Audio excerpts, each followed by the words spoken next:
Hi everyone, I'm John C. Morley, the host of the JMOR Tech Talk Show and Inspirations for Your Life.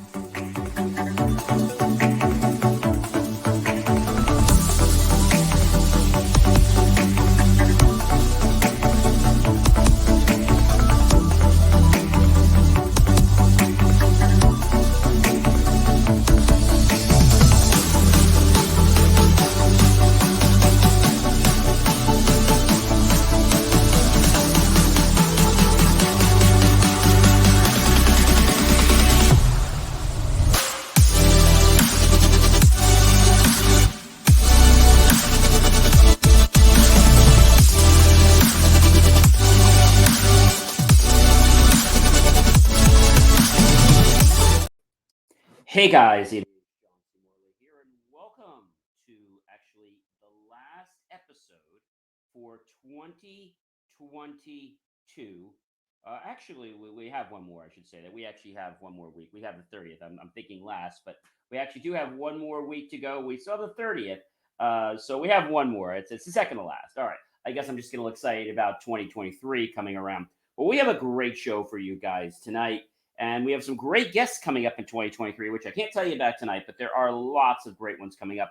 And definitely check out believemeachieve.com. There's a QR code in the top right. Just scan that QR code and you'll pop right over to my link tree with lots of great information to improve the quality of your life. All right, let's get right into this, shall we? So when we're thinking about technology, right? The question is, what's actually going on in our world? So one thing that's going on in our world is, I don't know if you guys know about this, but this is kind of crazy. Facebook Meta settles the Cambridge Analytica scandal for $725 million. Wow. This is pretty amazing. So Facebook owner Meta Platforms, Meta.o, has agreed to pay $725 million to resolve a class action lawsuit accusing the social media giant, quote unquote, of allowing third parties, including Cambridge Analytica, to access users' personal information. I always told you that I smelled a rat with them and that, we never could trust them and that they were only going to do things for their own back pocket and money they were going to make. And they didn't care what they did for me or what they did for you and what information they might have inadvertently, let's say, stolen from us and allow other people to just have access to that. So I have very little respect for them.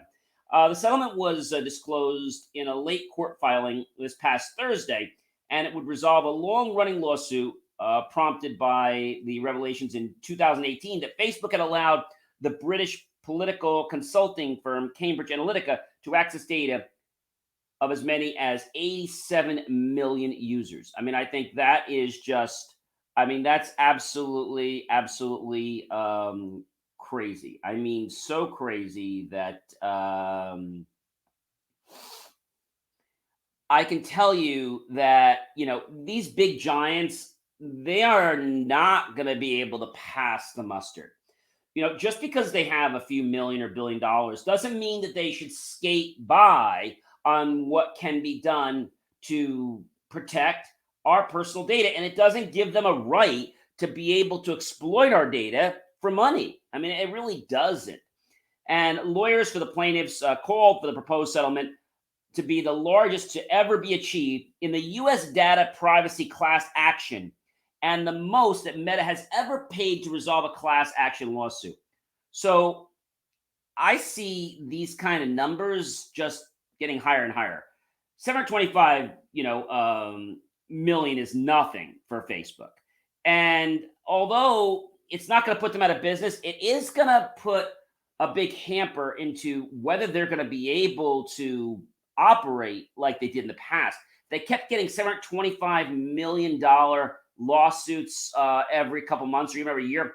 I think that would take a little bit of a chunk out of their profits. So we're going to have to wait and see what goes on. But I am very happy to see that the judge has made them pay this.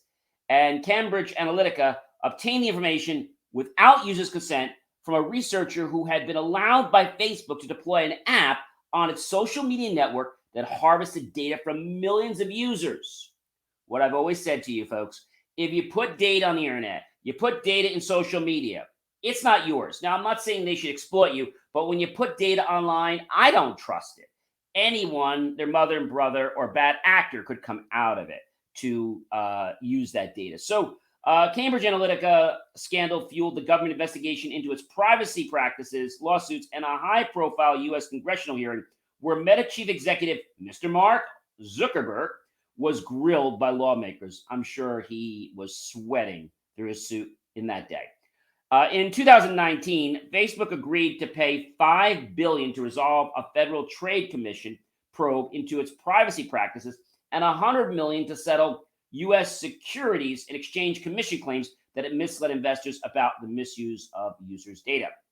But now, ladies and gentlemen, that was peanuts compared to what they had to pay. $725 million. So I guess this comes down to the fact that, Facebook is going to be like the example child. Hopefully other people are going to say, hey, look what Facebook was hit with. And, we better be careful because that could come down to us, whether we're talking about other platforms they own, whether we're talking about LinkedIn, Twitter, Pinterest, or other platforms out there.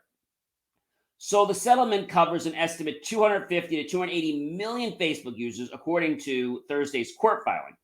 And how much an individual user receives will depend on how many people submit valid claims for a share of the particular settlement. Now, lawyers for the plaintiffs say that they may plan to ask the judge to award them up to 25% of the settlement statement as attorney's fees, equaling about $181 million. Wow, that's a few dollars there, isn't it? And so this, ladies and gentlemen, is just the beginning. I think it's trying to tell us that, hey, just because you have a few bucks doesn't mean you can exploit the American population or any bit of the population. And if you do, well, you're going to be paying the piper. And we mean in some pretty hefty fines. And I don't mean like 5,000, 10,000. We're talking millions. I see us getting even higher than these millions down the road. When we talk about the fact of what they got assessed and had to pay, $725 million, I see if they keep going the way they're going, why not charge them $1 billion? I mean, Facebook could pay it, right?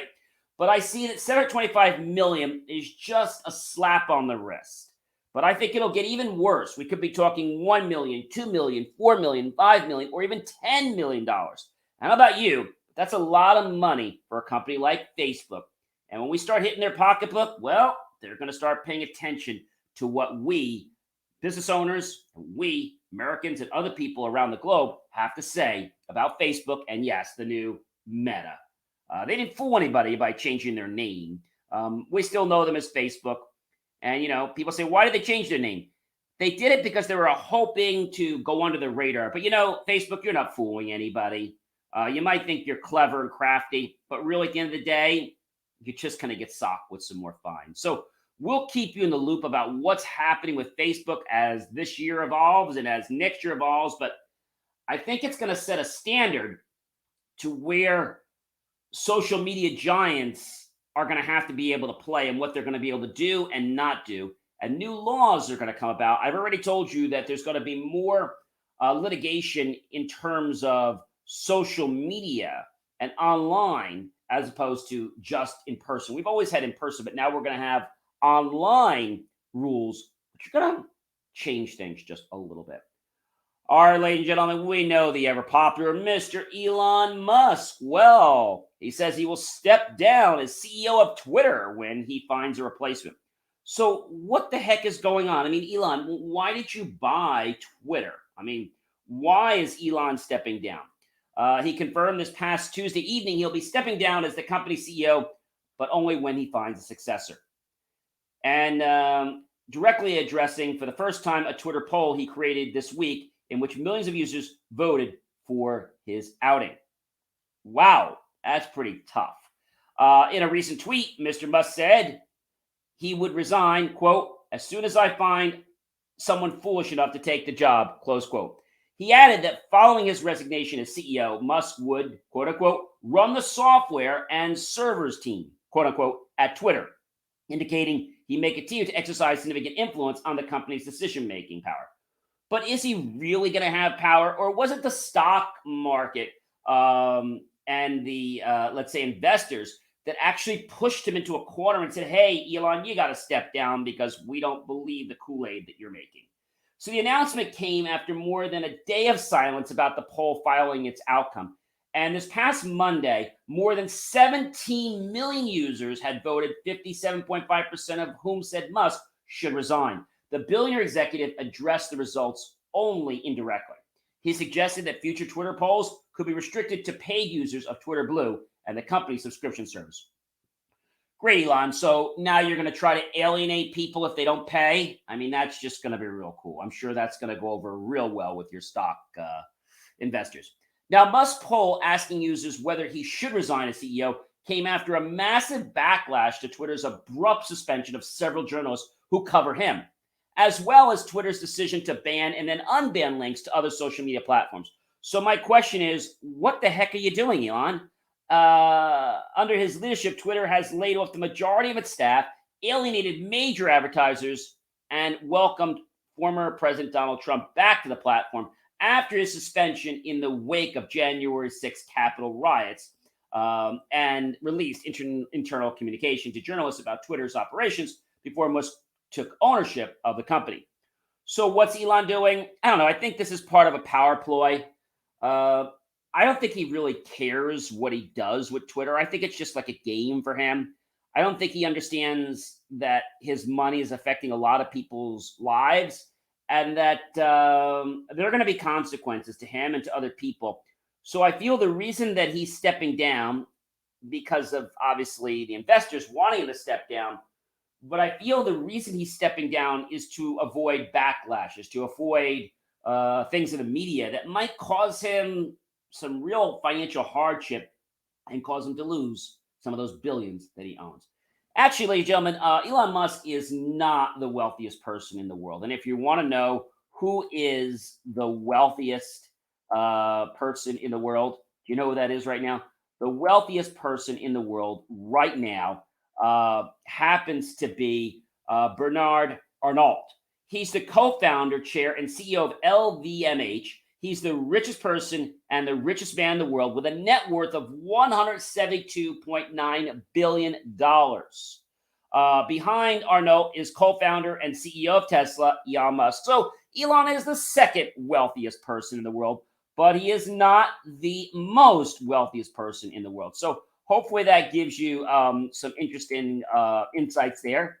And LVMH, okay, is a luxury goods company. And they're a leader in high quality products. Basically, they have wines and spirits, they have perfumes, watches, selective retailing, they have excursions, they have houses, right? They have lots of different things, and they have this set up for a very unique targeted people, and that's who they're going after. And so that's what LVMH is. That's what they're doing. And you might be asking me, John, so who keeps LMH up and running? Well, that's a great question.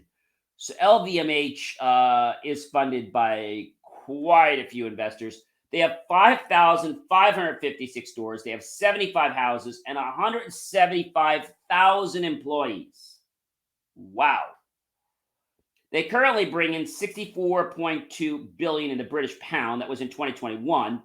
And they have a net profit group share of 12 billion pounds. They have an operating margin of 26.7%. That was all in 2021. Wow. So their next big event is coming up in 2023. It's April 2023, and that will be the annual general meeting of the LVMH. And so I think this company is really setting a bar to what people want as a status symbol. I mean, we're talking about things like, houses. We're talking about wines and spirits. We're talking about fashion and leather goods. We're talking about perfumes and cosmetics. We're talking about watches and jewelry. We're talking about selective retailing with high-end items. Other activities and excursions like high-end private cruises, gold, custom-made animals and artifacts for your home, gold keys. So there's a lot that this company is bringing to market and currently does bring to market. The Moet Chandon is a big part of what they do. Tiffany & Co. Definitely is very involved with them. Louis Vuitton and many, many others. But the fact of the matter is that this company is trying to raise a bar to tell people this is what it needs to be. Now, you might be wondering, where is the LVMH Moet Hennessy out of? Well, it's Louis Vuitton. And it's at 22 Avenue Montaigne, 75008, Paris, France. So Louis Vuitton is behind the LVMH, which is not surprising. I feel that they're trying to appeal to a certain discriminate person, demographic. And so they're going after people that want a certain type of lifestyle. And they're creating those things so that people can experience them in their everyday lives. They even have a special part on their website, and it says if you have a complaint about the way we process your data, you also have the right to contact the Commission's Nationalité Implementation Queue at the Libertés in the French Data Protection Authority. So I think they're really trying to do what's best for the American people and for the French and the British and everyone around the world. I think they're just trying to appeal to a very high-end audience that appreciates this type of quality products and services. So again, our wealthiest man in the universe is not Mr. Elon Musk. So I know many of you will probably be happy to know that he's not the wealthiest man. All right. So in other news, hundreds, ladies and gentlemen, of Tyson workers leave. But why did they leave? This is kind of, I don't know, strange. Hundreds of Tyson Foods employees are expected to leave the company following its decision to close 2 offices in Illinois and another in South Dakota. And many, let's say, private sources have told the Wall Street Journal this. Now, this is a meat supplier, and they're basically shutting down the offices to consolidate its corporate workforce to its U.S. headquarters in Springdale, Arkansas. Now, Tyson gave employees the option to relocate, but 3/4 of the 500 employees in South Dakota opted against it, and more than 90% of Chicago workers also declined, according to the Journal. So what the heck is going on? So Tyson is not firing these people, but it's giving them a chance to relocate, but yet they don't want to. Does that mean that people are stubborn and they just don't want to be flexible? I think that's what that means. I mean, Tyson had to do what was best for its pocket, but they didn't cut anybody. They offered ways to get people to their new headquarters and give them some good packages to help them. But I feel that, people are looking for excuses, and so they're not the only ones laying off. PepsiCo is laying off workers at their headquarters of its North American snacks and beverage division. And this is a sign that corporate belt tightening is definitely extending beyond tech and beyond media. And this is according to Lauren Thomas.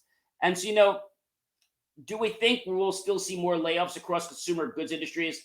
I think the answer is yes. I think we're going to start to see technology. We're going to start to see automation. And hopefully this automation, I don't want to say is going to replace people, but this is what they're trying to do because, they're blaming everything still in COVID. They're blaming the fact that they can't make money on COVID. Well, let's stop blaming and let's just get to work and start making money. I mean, anybody can sit there and blame all day long, right? So why don't we come up with a plan and actually do something instead of trying to blame what was, and let's create what should be. So definitely lots of amazing things happened. I think it was great, and a big kudos off to Tyson's world headquarters for not planning to fire any of these people, but actually inviting them to come to their corporate offices. But these people said no. I guess they must have an ego that's a little bit too high. I guess they don't want to come and support the corporate mission. What are you going to do, ladies and gentlemen? But I feel that these people are really their own enemy because Tyson is trying to give them everything they need to become whole and in some cases even more money. But they're saying no to this situation. So we'll keep following this story and many others about the fact that there are going to be probably more layoffs in the food and hospitality industry, unfortunately. So we will definitely keep you abreast of what's going on there.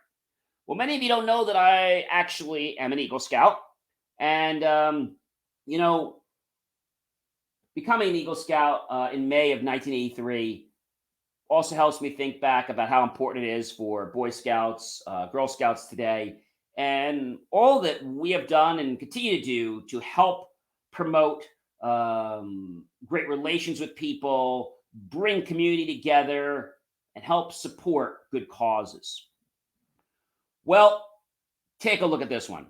A Girl Scout mom was kicked out of Radio City Music Hall by facial recognition. I mean, what the heck is this all about? A lady getting kicked out of Radio City Music Hall from seeing the Rockettes because of facial recognition? I mean, was she a terrorist? No, she wasn't a terrorist. But according to the people that own Radio City Music Hall, the mom and lawyers like her who work for firms, I should say, that are suing Radio City's parent company, MSG Entertainment, are barred from setting foot in its venues while the litigation is ongoing. Wow.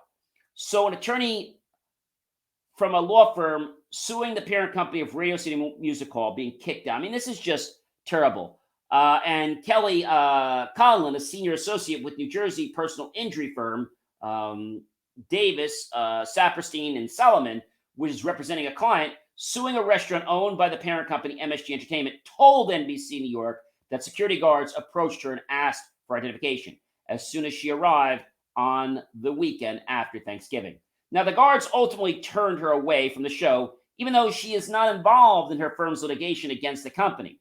Conlon's daughter and the rest of the Girl Scouts were able to attend the performance, and she did tell the station that. So it was nice to let everybody else in, but they didn't let her in. And I want to include an important quote. "I was just a mom taking my daughter to see a Christmas show," close quote. She told NBC New York, quote, "I did wait outside. It was embarrassing. It was mortifying," close quote. So when a company takes an action, this is almost as bad as if somebody, let's say, does something, whether it's a parent, whether it's the child. We shouldn't hold the other person, negligible, responsible. So let's say the parents acted in a manner that was not appropriate, right?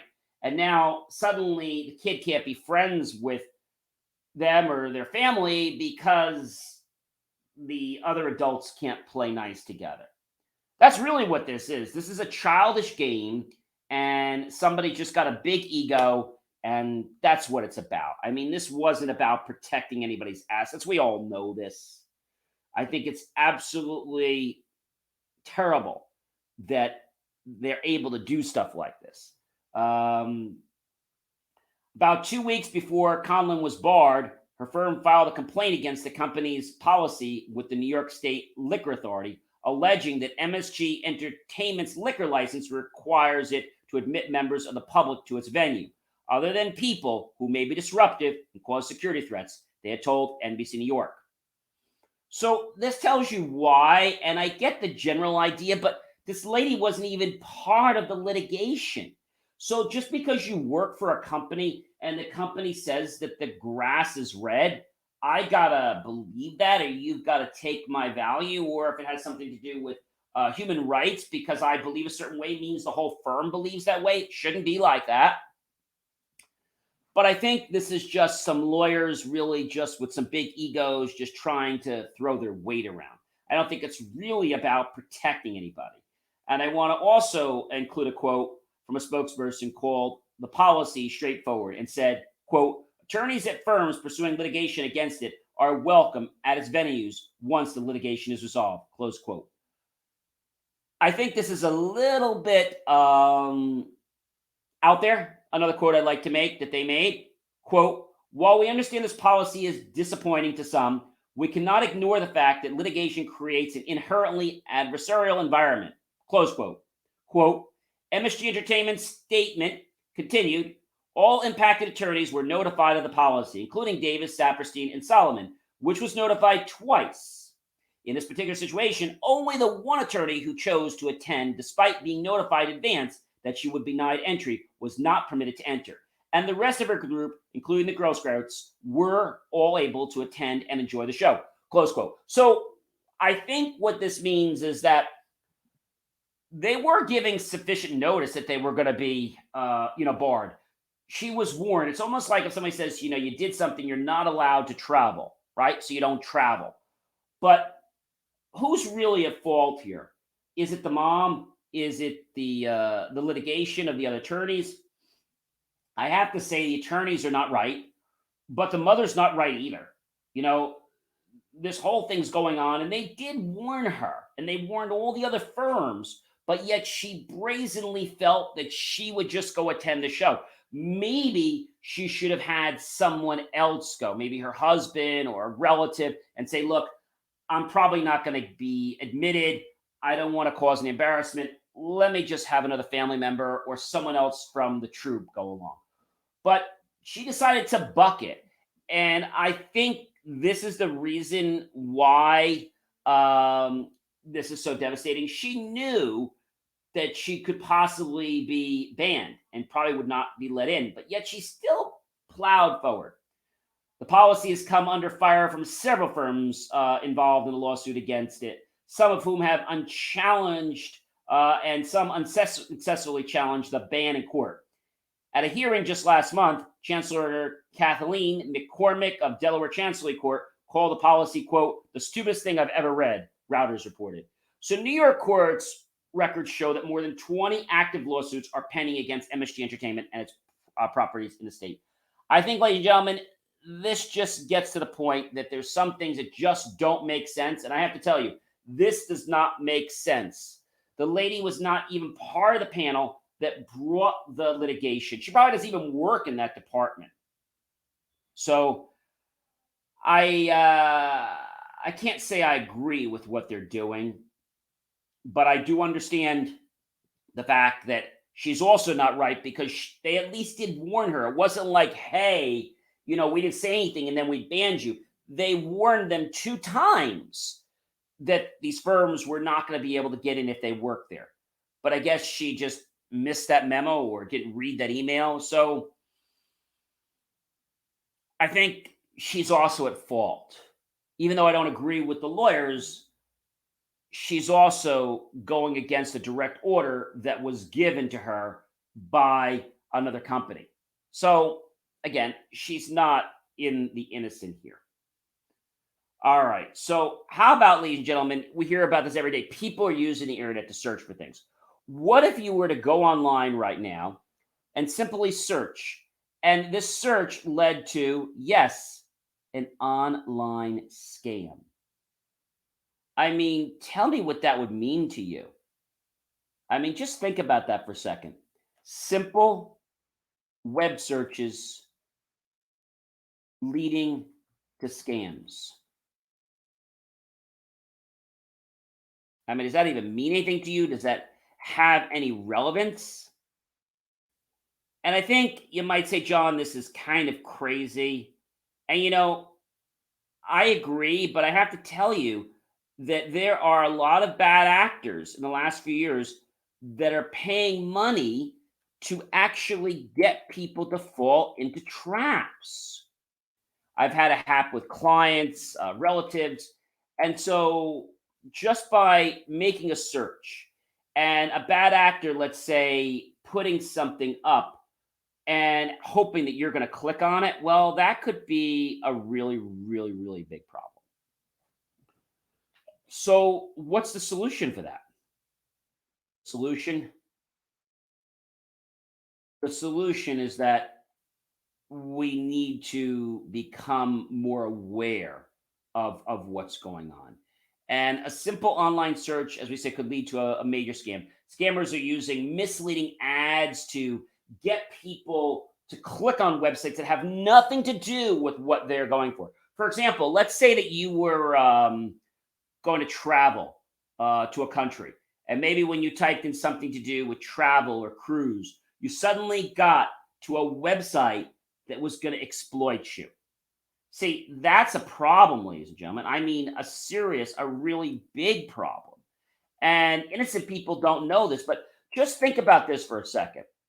Let's just pretend that, I don't know, a typical one that happens all the time is there might be a divorce. And now let's say you're back in touch with the ex and you're friends with the one side, right? And you're still talking, but now that other part finds out, and suddenly they now hire people from other countries on the dark web and put campaigns out there to get you to click on something because they know you probably are interested in that. And then they get into your computer and they scam you. I don't have, I should say, any other advice in that when you click on something, you have to know what the heck you're clicking on. If you just click online like a madman, well, then you're going to get in trouble. I mean, it's just, there is no if, ands, or buts, but running an ad like that in a small town, very geofenced, is going to get your target to click on it. And then they're going to be exploited. And you know what's going to happen? It's going to be a major, major problem. It could get into a potential lawsuit. It could get into restraining orders. It could get into so much stuff. So my issue is that if you're part of this, or if you feel you're going to be part of this, realize that that couple minutes of, let's say, power you're going to feel will be nothing compared to what the judge is going to do to you and how hard he's going to come down to you with fines and potential penalties and maybe even sentences that are going to make this not so attractive to do. So I would tell you that if that's your motive, don't. And if you're a bad actor from other countries, I want to tell you that the rules in the United States are getting harder every day. They're clamping down. We already talked about the fact, when you send an email, if that's an unsolicited email, you have to put in the email your address or a way to opt out. If you don't do that, ladies and gentlemen, you know what's going to happen? You're violating the Anti-Can Act of New Jersey. You might say, John, well, what is the penalty? What is the penalty for violating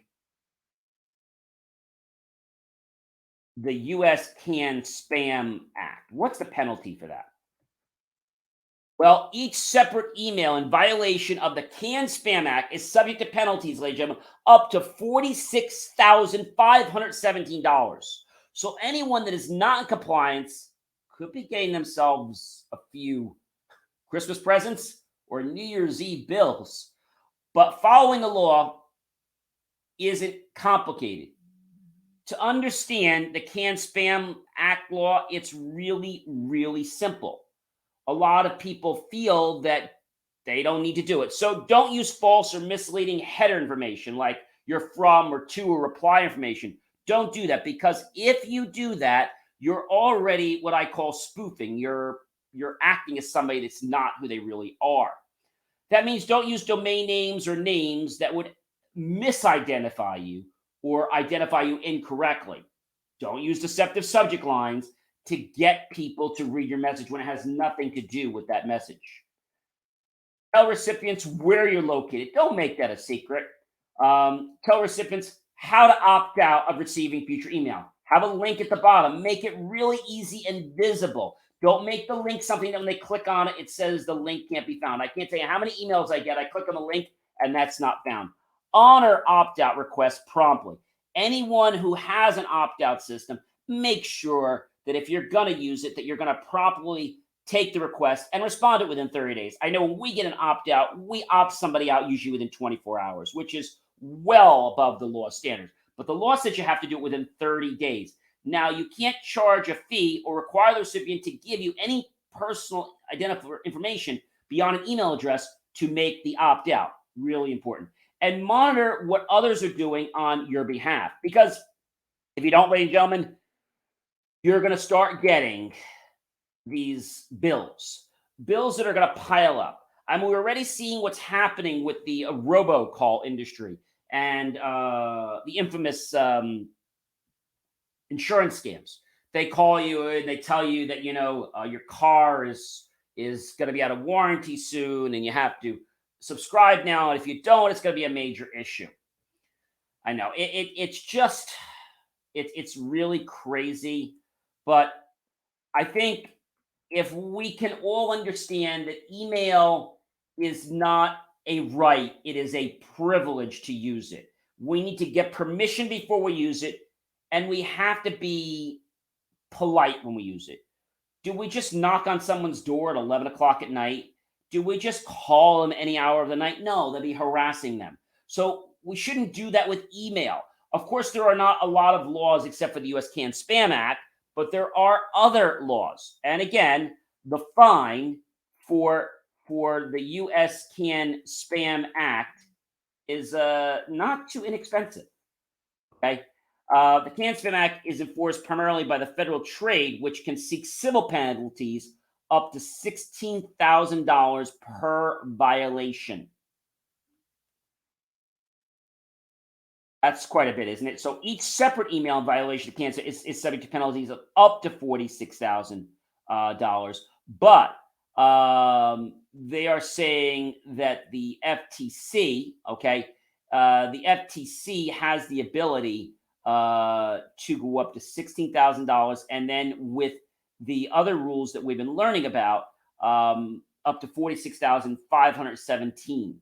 So the FTC has authorized the Can Spam Act, as we talked about, and it can seek a civil penalty of up to $16,000. The other penalties are more on the criminal side. So a civil penalty is something you did. Maybe you're asking somebody to vote for someone, or maybe you're just trying to get someone to buy a product from you, and you're spamming people. What is spam? Spam is sending unsolicited email to people you don't have a direct relationship to, people you don't have a direct demographic or speciality for. So, for example, if you're selling, I don't know, firewood, and you send an email out to everyone in your town, that's spamming. If you go online and you send an email to people that are looking for firewood, well, then they have an interest, right? But the question people say to me is, John, can I sue under the Can Spam Act? And that's a great question. So the Can Spam Act does not give consumers who have received spam email a standing to file a private lawsuit for damages. This is only in actuality can be enacted by the FTC, the Federal Trade Commission. So instead, private citizens must rely on the FTC or state attorneys general to sue on their behalf to recover damages, impose civil penalties, or impose injunctions, as well as criminal penalties. So are you tired of receiving spam emails? I bet you are. The Can Spam Act is meant to help stop this, but it's not going to happen overnight. So the Can Spam Act does not give consumers the right to go after basically spam solicitors. And so you might be a little bit annoyed by this. This rule could change in the future. But I see that where we're going with spam and the rules that are going to evolve, it's going to make people think twice.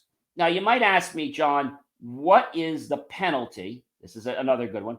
What is the penalty? Okay. What's the penalty for robocalling? All right. So robocalling penalty right now is about $10,000. So the Telephone Robocall Abuse Criminal Enforcement and Deterrence Act basically fines spam robocallers from $1,500 to as much as $10,000 per illegal call. So that should hopefully discourage you from trying to set up any kind of robocall practice.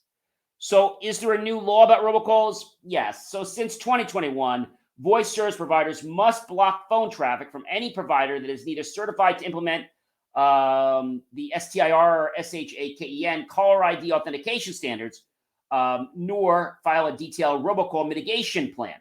Because we all know that things like this are going to happen, and they're not trying to go after people for those one or two incidents that happen by accident.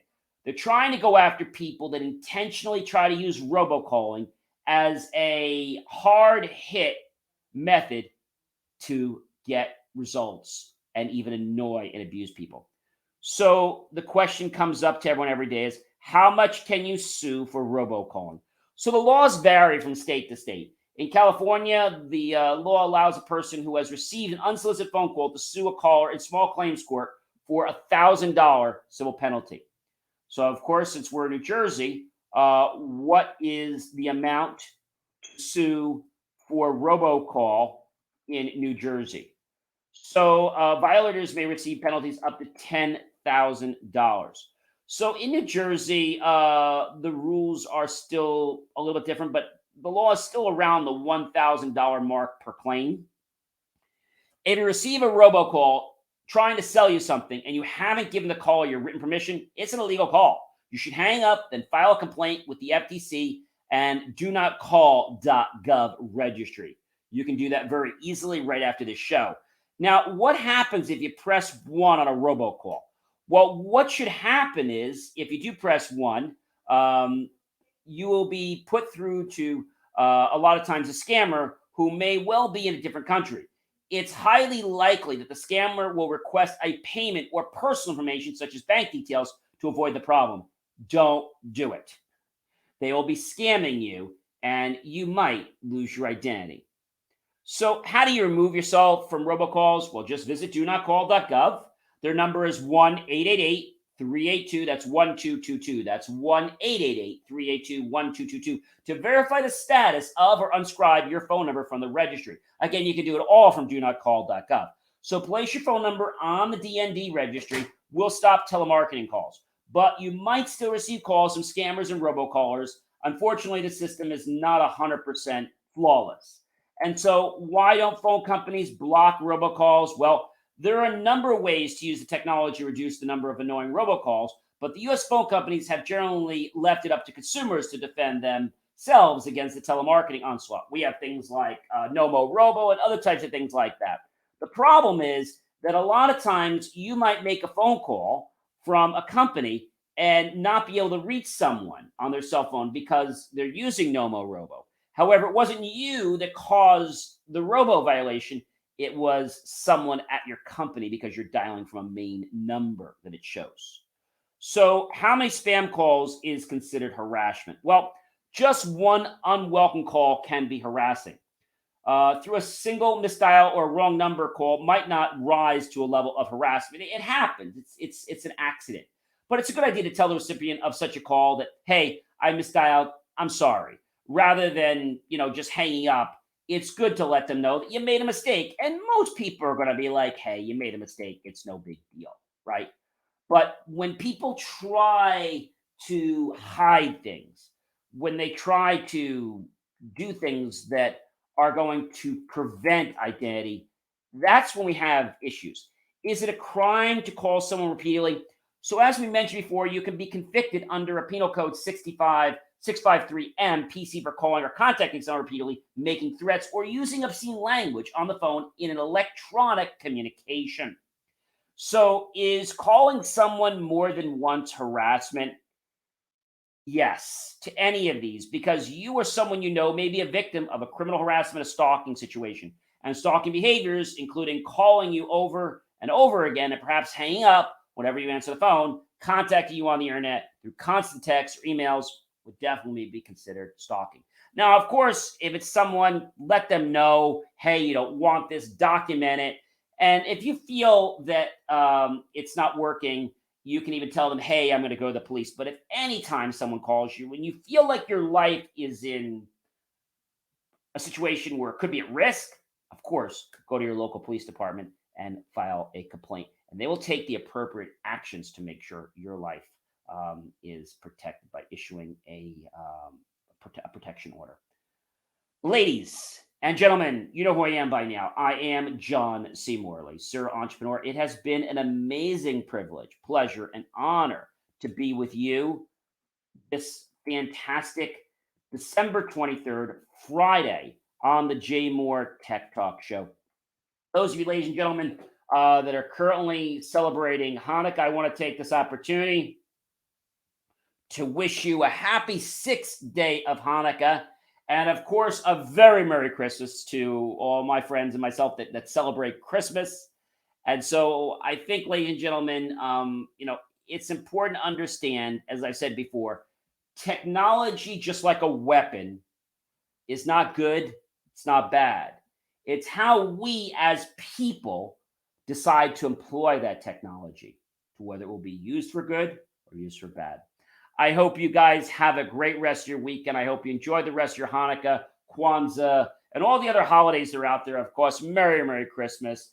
And I hope you have lots of great fun and good times with your family and friends. And you know what, ladies and gentlemen? I'm going to see you next Friday on the last JMOR Tech Talk show for 2022. Also, check out IFYL. You can go to believemeachieve.com because, yes, I'll be celebrating IFYL's birthday very soon, and you're not going to want to miss that IFYL, Inspirations for Your Life, actually turns 1 year, yes, celebrates 1 year old. I am so excited about that. Have yourself a great one, everyone, and I will see you guys, yes, next Friday, December 30th, right here at the exact same time. Take care, everyone, and be well.